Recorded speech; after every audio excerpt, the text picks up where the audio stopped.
I kind of came to the conclusion that I'm an old pickup truck. You ever own an old pickup truck?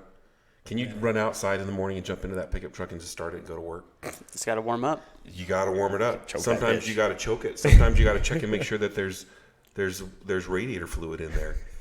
You got to do stuff. If the entire tranny pan just dumped overnight.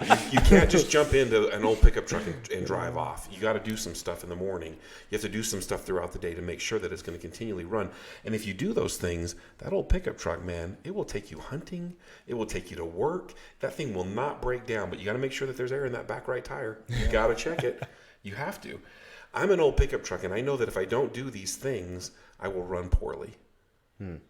And I feel like most men are old pickup trucks running poorly because they're just jumping it. They wake up in the morning, they put on their boots, and they roll out. They don't have intention. They don't do some of these things. And all day long, they get what they get. They have good days. They have bad days. They don't know what they're going to get. My job is to try to create as many good days in a row as possible. This next principle that I'm going to share with you is the one thing that I do that is the most effective way for me to create more good days than bad days. You ready? I'm ready. Ready. I love you guys, by the way. We love you too, Rob. So I've been a journaler since the 6th grade. And people always ask me, what are you journaling about? What are you writing about? Are you writing about what you had for lunch? No.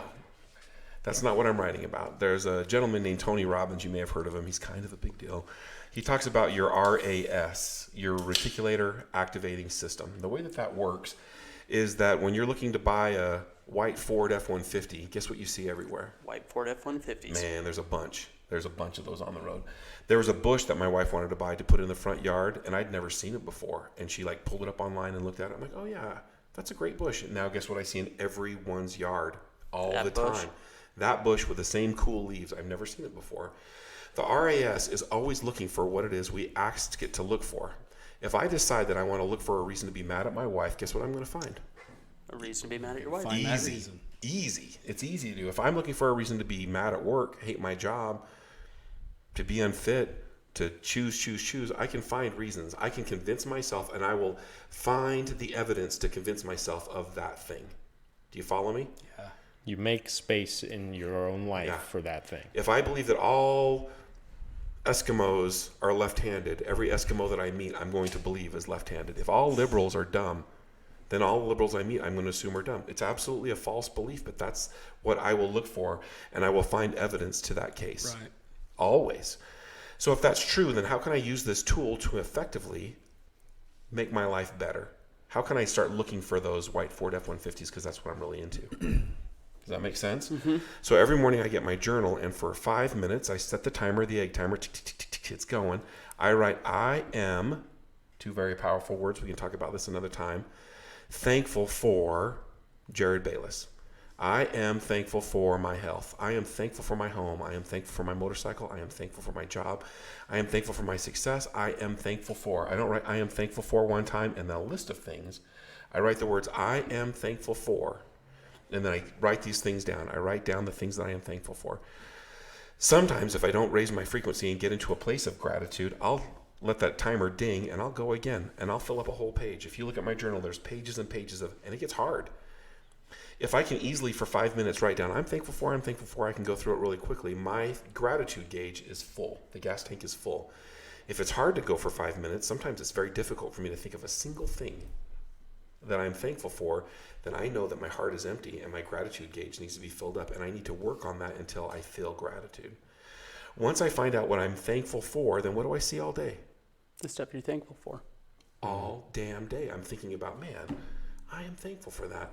If I'm having a really bad day, one of the things I wrote in there is I'm thankful for Jared Bayless. I'm going to call that fool today and tell him why. Jared, can I tell you why I'm thankful for you? And I've done that. You have done that. I've done that. In so doing, I am also raising your frequency. You absolutely do, yes. And when I get off the phone, man, I'm thinking about you. I just want you to know why I'm thankful for you today. I get off the phone, I share my brotherhood, I share my love for that person. And I don't know if it does for them as much good as it does for me, but I get off the phone and I'm raising my frequency. Now, all day long when I'm looking at my life and I'm looking at these problems, are they really problems? Yeah, of course, but so what? So this is easy. I can take care of this. I can figure this out. I can make this happen. If I can go into my life with a positive attitude on how I can and what I am thankful for, and I know this sounds very Pollyanna, and so what I say to people is try this for 30 days. Every day, Saturday and Sunday included, you write, I am thankful for, and you'd go on that. And if you're having a really low day, you have an actionable gratitude where you call that person, or you take that dog for a little extra walk, or you pour some love into I'm thankful for my motorcycle. I'm going to go out and clean it up. You know what I mean? Like, pick one of those things that you're thankful for and go show gratitude towards it. Put gratitude in that direction. As you're starting to do that, then all day long with your MVP, all day long as we're solving problems, because at the end of the day, each and every one of us is a problem solver. That's why someone pays me, is to solve their problems, to read that contract, to negotiate it, to make it work. If I can do that from a place of gratitude at a higher frequency, I'm undeniable. I cannot lose. I will attract into my life things that I'm thankful for. Yeah. So now I'm waking up in the morning and I'm creating an attitude of gratitude, and I'm going to work and I'm visualizing my success in the most important movements of the day. The most important, like, this is the thing. If I win at this, I'm really winning. I'm taking that time with my MVP. I'm showing up with gratitude. I visualize my success. I'm doing actionable gratitudes. I'm going throughout the day. I'm creating an intentional life of gratitude. Now, once you start doing this, you're going to bump into people who are intentionally negative. You'll bump in. There's people that they love that stuff. They love it. They love to roll in it and rub it all over their bodies. Oh man, this shit smells good. You know what I mean? It's disgusting. But I'm rubbing this attitude of gratitude. I'm rubbing it, and I'm not for them.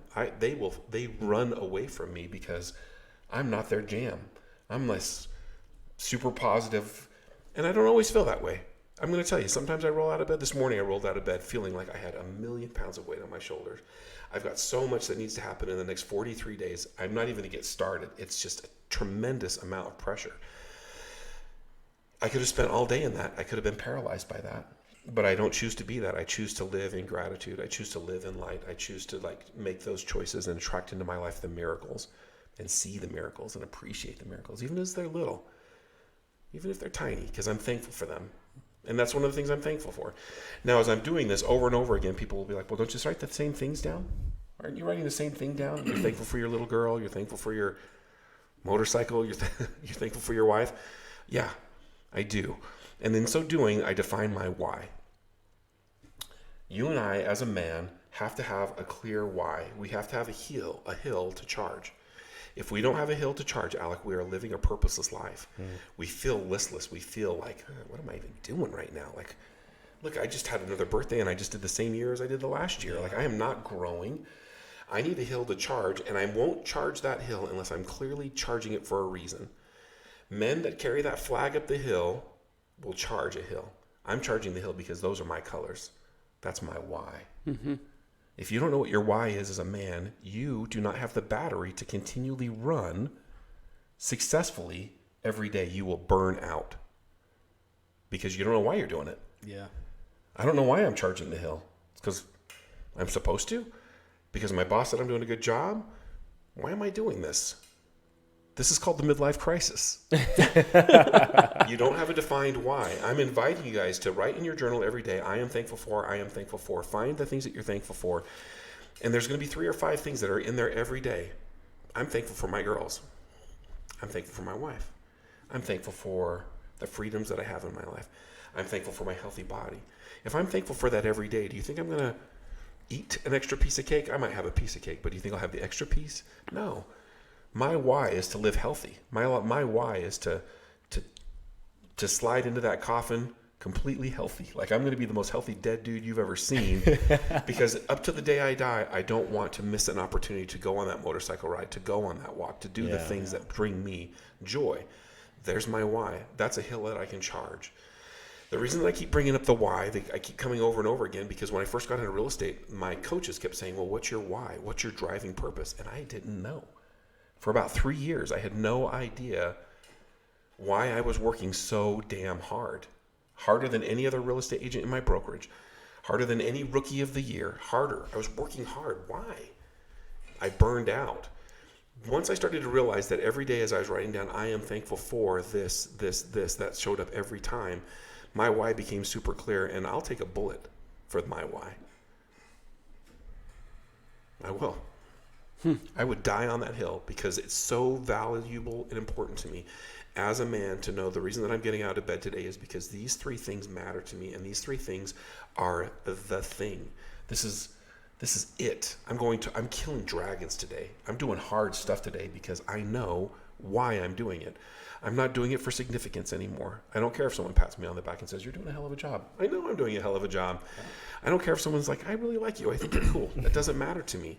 What matters to me is that these people that I love more than anything in the world, more than myself, more than anything in the world, are getting the things that they need, and I'm meeting their needs.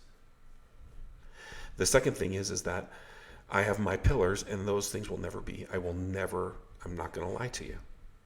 I'm always going to do my best. I've got these pillars. I'm always going to do those things. If I can focus on that, and coming at it with that attitude of gratitude, I have a better day.